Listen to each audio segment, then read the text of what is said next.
Amigos y amigas de Señal 3 La Victoria, nos encontramos en esta ocasión en este ciclo de entrevistas con Mirko Jiménez, candidato constituyente por la PAC, por nuestro distrito acá presente en el canal del pacto Apruebo Dignidad. Mirko, buenas noches, bienvenido a las instalaciones de Canal 3 La Victoria. Buenas noches, Gabriel, muchas gracias por la invitación.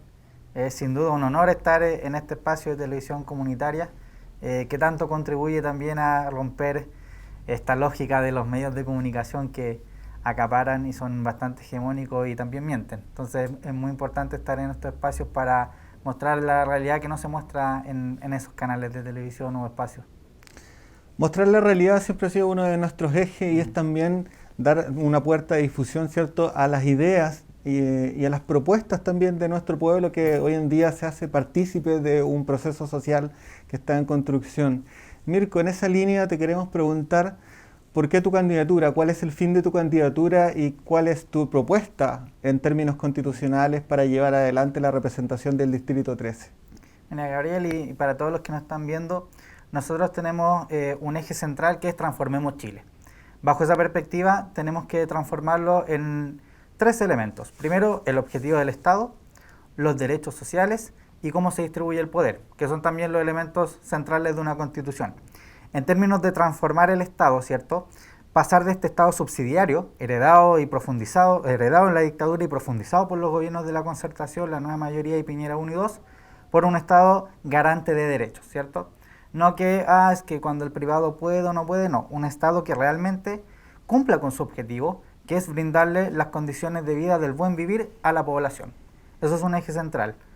El segundo eje, que está directamente ligado a este rol del Estado, tiene que ver con que la Constitución no solamente tiene que ser un catálogo de derechos, ¿cierto?, como aparece, por ejemplo, en la Constitución actual, en donde aparecen algunos derechos, pero no establece los mecanismos que va a garantizar efectivamente el ejercicio pleno de estos derechos, independiente si yo vivo en Lo Espejo, La Pintana, Las Condes, ¿cierto? Porque mucha gente nos dice, pero si el derecho a la educación está consagrado en la Constitución. De hecho, nos dicen que el derecho de los padres, ¿cierto?, preferentemente pueden elegir la educación de sus hijos. Algo que es totalmente falso, porque si una familia que tiene un ingreso de 400.000 pesos y quiere estudiar en un colegio donde la mensualidad, ¿cierto?, como el Pumahue en Huechuraba, es sobre los 400.000 pesos, no tiene el derecho a elegir, sino que está condicionado por los recursos económicos que tiene esa familia. Y por lo tanto, ahí vemos un problema de desigualdad social en Chile que es abismante, ¿cierto? Y finalmente, desde la perspectiva de la distribución y cómo controlamos como pueblo el poder, tenemos que avanzar en mecanismos de democracia directa, ¿cierto?, y participativa. Por ejemplo, teniendo referéndum revocatorio. Cualquier corrupto o cualquier representante que no cumpla el mandato que el pueblo le dio debe ser destituido, ¿cierto? Segundo, iniciativa popular de ley. Es decir, que nosotros como pueblo podamos presentar al Congreso Nacional, unicameral por supuesto, propuestas que vayan en beneficio de las condiciones de vida que nosotros tenemos, porque nosotros somos los que vivimos la realidad, ¿cierto? Y un tercer elemento, plebiscitos vinculantes, ¿cierto? No basta simplemente con consultarle a la población si está de acuerdo con algo, no. Lo que dice el pueblo tiene que ser resolutivo.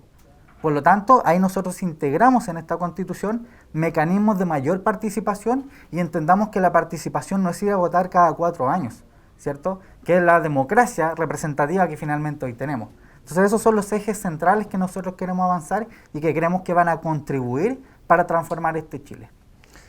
Por un lado, nosotros vemos que en el debate siempre se habla, ¿cierto?, de los derechos sociales, pero también como una forma un poco cliché, porque claro, viene como del estallido, ¿cierto?, la propuesta de la dignidad, y la dignidad se plantea como casi una palabra muy puesta en boga, ¿verdad? así es. Pero sin embargo, detrás de los derechos sociales hay una generación de recursos en dimensión económica en la Constitución. Así es. ¿Cómo se garantizan los derechos sociales afectando en materia central la dimensión económica de la Constitución?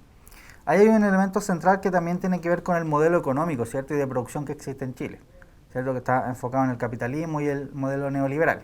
Nosotros consideramos que es fundamental que el Estado comience a asumir un rol protagónico, ¿cierto?, que empiece a recuperar, por ejemplo, los recursos naturales que se han entregado a los privados y a las grandes transnacionales. Bajo esa perspectiva nosotros podemos avanzar en términos de que el Estado va a empezar a generar mayores recursos porque va a ser propietario, ¿cierto? Como en algún momento lo fue, ¿cierto? Cuando se nacionaliza el cobre o incluso con perspectivas hasta cercanas a lo que era el estado de bienestar en algún momento en los gobiernos radicales en el siglo XX. No digo que esa sea la solución, pero sí nos permite avanzar en un estado mucho más partícipe en la economía, que genere mayores riquezas y que también genere una política tributaria que aumente los impuestos a las grandes empresas que hoy por hoy se llevan grandes recursos económicos y que vemos las grandes fortunas que crecen, ¿cierto? O sea, las 7 familias más ricas de Chile o el 1% de la población más rica en Chile aumentó la riqueza de su patrimonio cuando toda la población se empobrecía aún más.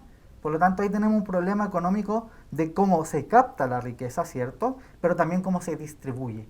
Y ahí es donde también tenemos que avanzar, en generar políticas públicas que emanen desde la Constitución hacia una mayor distribución de la riqueza. Y no exista esta concentración donde el 1% concentra entre el 25 al 30% de la riqueza del país.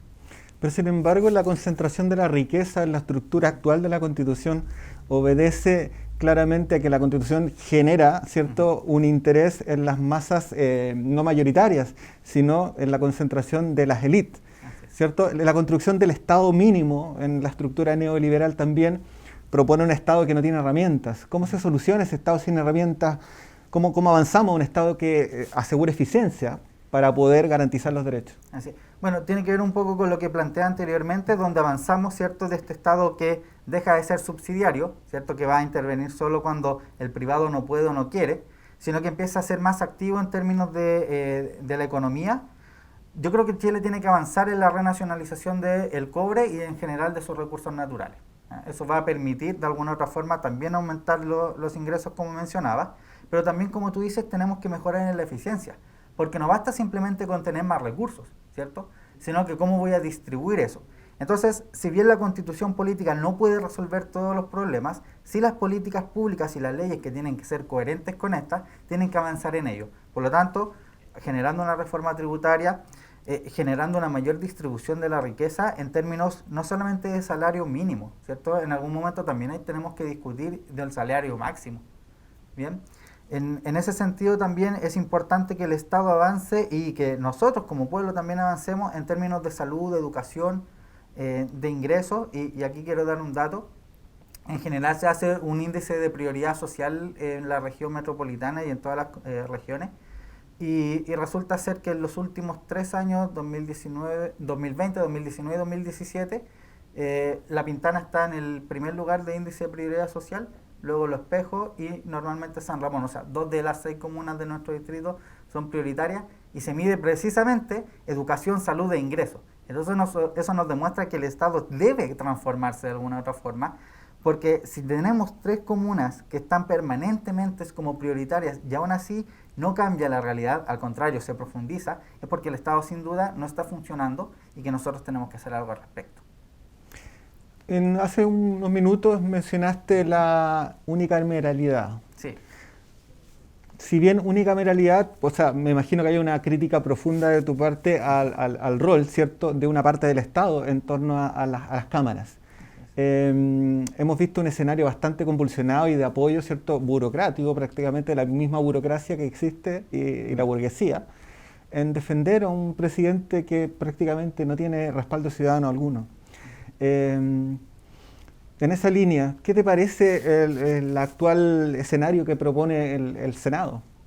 Sí, ahí hay un tema súper importante que tiene que ver con que el Senado ha salvado sistemáticamente a Sebastián Piñera. Y muchos plantean, incluso el senador Montes, ¿cierto?, del Partido Socialista, planteaba como qué sentido tiene derrocar a Piñera en estos momentos.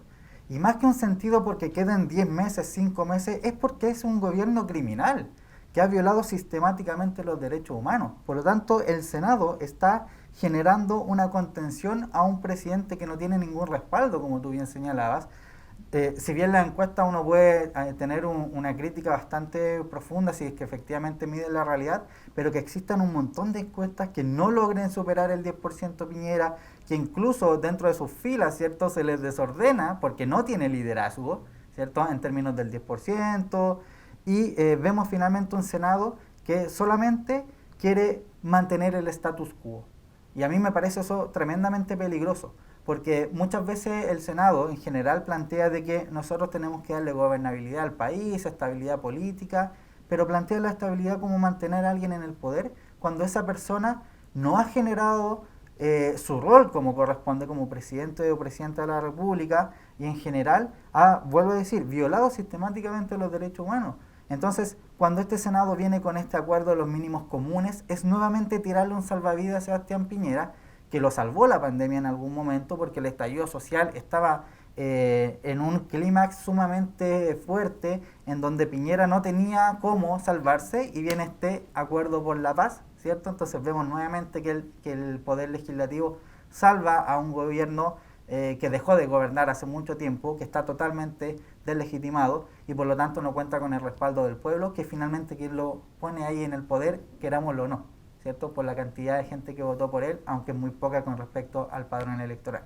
Por lo tanto, ahí el Senado, bajo mi punto de vista y avanzando también en esto del unicameral, yo considero que el Estado debe tener solamente una cámara. Primero, porque nos va a ahorrar recursos, pagarle menos plata a parásitos que muchas veces no hacen nada, ¿cierto? Segundo, disminuye la burocracia, porque todos sabemos que cuando ingresa un proyecto de ley, que primero va a una cámara, a una comisión, luego se aprueba, va a la cámara, después pasa a la otra, que la otra le hizo cambios, vuelve. Entonces, hay proyectos de ley que duermen en el Congreso y es porque ese poder legislativo no está funcionando. Y voy a poner un ejemplo muy concreto. Hace un tiempo yo buscaba información sobre leyes que estaban en el Congreso y había una sobre reformular la ley que apunta a el embargo de las personas, ¿cierto? Que hay algunos bienes que se embargan actualmente y que no debiesen ser embargados. Y es que bueno, esta iniciativa va a salvar a mucha gente que por lo demás está endeudada en este país y resulta ser que ese proyecto de ley duerme hace 9 años en su primer trámite. Por lo tanto, es un poder legislativo que no es eficiente, que no está cumpliendo con la labor, ¿cierto?, de generar leyes que mejoren la calidad de vida de las personas, de nuestro pueblo, y por lo tanto necesita una transformación profunda.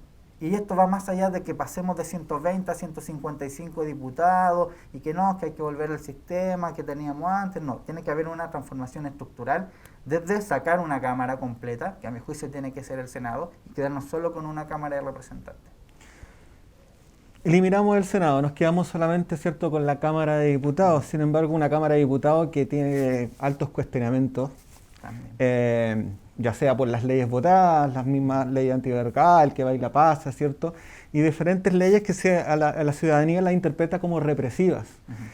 El siguiente mandato o quien tome la presidencia, ya sea hombre o sea mujer, el que sea electo, va a tener un escenario bastante crítico y además la implementación de esta nueva Constitución. En tu visión, desde lo político, ¿quién sería un posible mejor candidato para asumir ese rol? Yo creo que antes de dar nombres, que igual lo voy a decir para no eludir a la pregunta, yo creo que es importante responderla, tiene que haber un programa de por medio, ¿cierto? Porque nosotros debemos entender que aquí va más allá de la persona, sino de cuál es el proyecto político que quiere representar. Y hoy por hoy el proyecto político que demanda el pueblo es mayor democracia, respeto a los derechos humanos y una transformación del Estado como hemos venido hablando hoy por hoy. Bajo esa perspectiva y teniendo mis reparos con todos los candidatos que hay, porque ahora hay un catálogo inmenso de candidatos, tú sabes que en tiempos de campaña proliferan por todos los sectores, me da la sensación de que hoy por hoy Daniel Jadue sería la mejor alternativa dentro de lo que hay, ¿cierto? Porque si vemos, bueno, yo descarto inmediatamente los precandidatos de la nueva mayoría, para mí no tiene ningún sentido sentarnos a conversar con ellos, porque ellos se han subido al carro de la victoria, como que hay que cambiar Chile, pero ellos fueron los que profundizaron el modelo, por lo tanto no hay nada que conversar con ellos. ¿Bien? Luego tenemos, por ejemplo, a Gabriel Boric, ¿cierto?, a Pamela Giles y Daniel Jadue, que son como las alternativas que suenan más fuertes. Siento que Pamela Giles cae mucho en este rol mesiánico, ¿cierto?, como la salvadora del pueblo. O sea, ustedes tienen el 10% gracias a mí y me pongo al sacrificio por ustedes. Creo que eso es un mensaje incorrecto porque en realidad el 10% de los proyectos que hayan avanzado no es por ella, es porque hay una presión social del parte del pueblo que quiere transformaciones. Por lo tanto, va más allá de ella. Por parte de Gabriel Boric, bueno, Gabriel Boric es un caudillo que hace lo que quiere dentro de su partido y aún así es candidato a la presidencia, él fue quien firmó el falso acuerdo por la paz, ¿cierto? De manera individual, por lo tanto, a mí me complica una figura que no es capaz de respetar lo que puedan acordar su propio orgánica y que finalmente después haga lo que él decida y que no pase nada, ¿cierto? Es decir, no hay una responsabilidad política sobre las decisiones que se toman.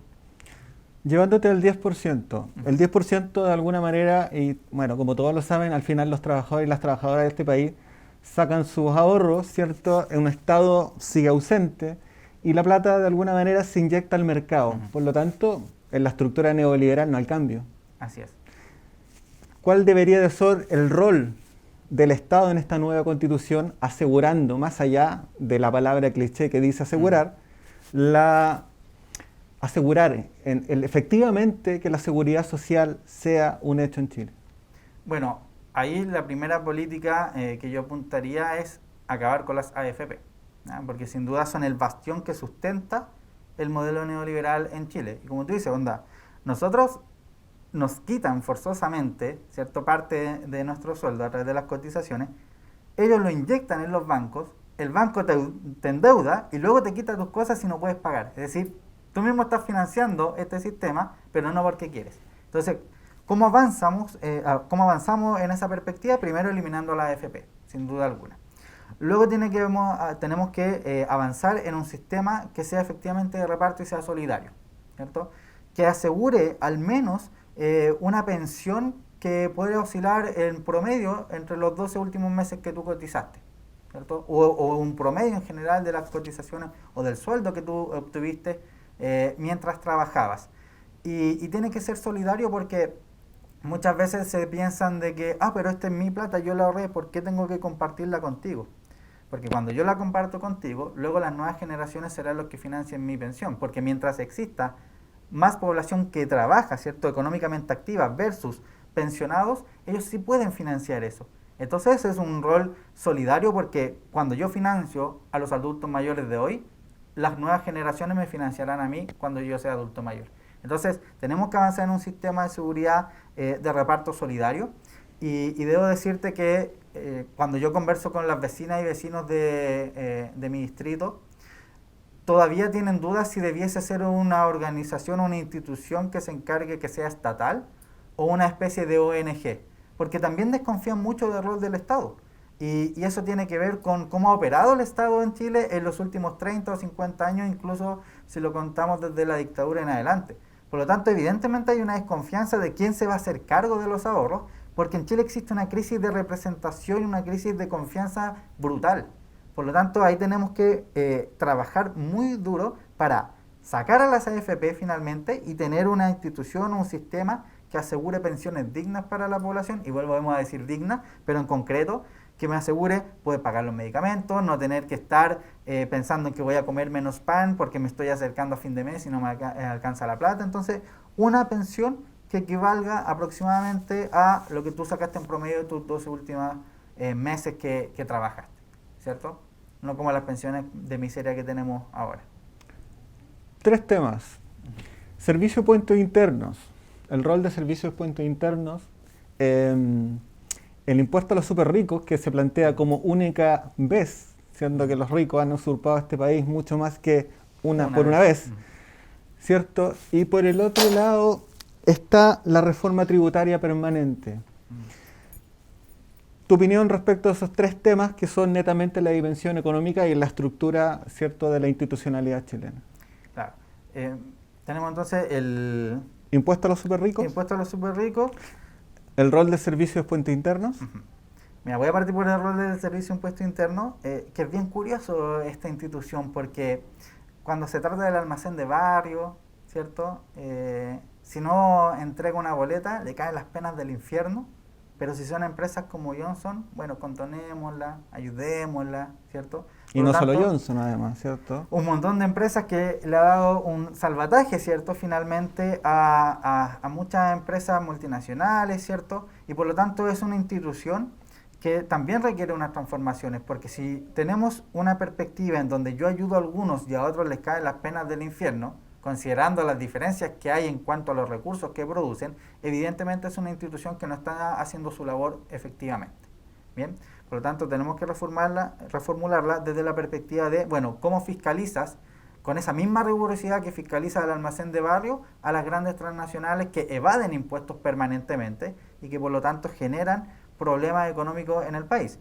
Con respecto al impuesto a los súper ricos, me parece que tenerlo solamente como una ocasión es una falacia porque, como tú bien dices, ellos son usureros, han sacado ganancias permanentemente y si no les gustan las condiciones de este país, las puertas están abiertas, se pueden retirar a otros países que probablemente también tienen impuestos altos, pero aquí se acostumbraron a que todo es fácil, a que aquí yo no hago mayor esfuerzo y me llevo toda la plata. Entonces yo creo que el impuesto a los súper ricos debe ser una política permanente y no esporádica, no una situación particular como la pandemia, ¿cierto?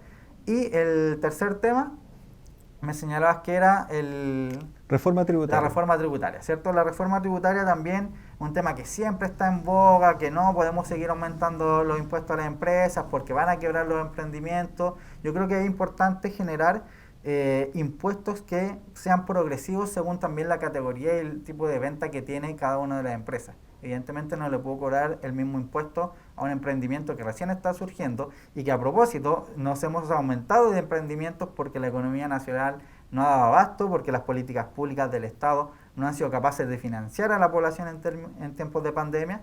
Entonces debe haber una reforma tributaria que cobre impuestos que sean progresivos según el nivel de venta de las empresas. Es importante que existan, por ejemplo, emprendimiento, economía local que se fortalezca, pero sí que aumenten los impuestos a las grandes empresas. Y yo vuelvo a insistir, o sea, si el problema es que tienen que pagar más impuestos, ese es un problema de ellos. O sea, el Estado no puede estar diciéndole al empresario, oye, empresario, ¿te gustaría pagar un poquitito más de impuestos? O sea, el Estado es el que tiene que poner las leyes, el Estado es el que tiene que establecer cómo va a ser la dinámica, y si tú estás de acuerdo, perfecto, si no, no. Y este Estado es fundamentalmente el pueblo, ¿cierto? Hoy es el pueblo el que está generando nuevas demandas y que necesita que los súper ricos, este 1% que se ha llenado los bolsillos con plata, hoy se ponga con más. A la Cámara, para cerrar, Mirko, 3 razones principales de por qué Mirko debe representar al Distrito 13 en la Convención Constitucional. Bueno, vecinas y vecinos, el primer motivo es porque usted quizás estos mismos temas los puede escuchar de muchos otros candidatos, pero hay algo que jamás le va a poder decir, es buenos días vecinos o vecinas, porque muchas candidaturas no viven ni siquiera en el territorio, hacen turismo electoral y por lo tanto no conocen las verdaderas necesidades de nuestro pueblo. Yo tengo 29 años, los 29 años lo he vivido en Los Espejos, he estudiado en La Cisterna, me he desempeñado en este lugar. Tenemos trabajo territorial y ahí paso al segundo motivo. Hay un trabajo territorial de inserción, conocemos las necesidades de nuestro pueblo porque somos ese pueblo y tenemos esas mismas necesidades. Si tú consideras que es violento tener que hacer un bingo para poder pagarle el tratamiento médico a algún ser querido, bueno, te cuento que yo también he tenido que hacer eso, entonces los motivos son principalmente de que nosotros vivimos, esta candidatura vive las mismas desigualdades que vives tú, vecina y vecino. No tenemos casa propia, ¿cierto? No tengo casa propia, yo vivo arrendando, soy endeudado del CAE, tenemos que hacer bingo, es decir, eso que queremos transformar no es simplemente algo que parece que eso es lo que necesita la gente, es lo que nosotros hemos vivido por siempre en estas comunas que son populares, que viven en la desigualdad. Por lo tanto, primer motivo tiene que ver con eso, vivimos en el territorio. Segundo, conocemos esas necesidades porque las vivimos. Y tercero, no solamente el diagnóstico que tenemos, es porque también tenemos propuestas claras para poder enfrentar el escenario político, social y económico que se está viviendo. Entonces no basta simplemente con decir, chuta, que mal está el país, sino que tenemos que avanzar en propuestas. Y eso es lo que esta candidatura puede ofrecer, propuestas claras y que sean finalmente representativas de nuestro pueblo. Porque no emanan simplemente de mí. Esto no es la candidatura solo de Mirko Jiménez, es la candidatura de nuestras vecinas y vecinos que se levantan y que quieren un mejor país. Mirko, queremos agradecerte tu participación y haber venido a este espacio, ¿cierto?, en esta emblemática población, de donde emite las señales hacia la TV y hacia las redes sociales de Señal 3 La Victoria. Te deseamos suerte y éxito también en este proceso que se viene, y a ustedes que están en sus casas también los invitamos a participar, porque este proceso es con todo y con todas, y tenemos que entender que para sacar a los mismos de siempre, de alguna manera necesitamos rostros nuevos, pero también su participación. Buenas noches y muchas gracias.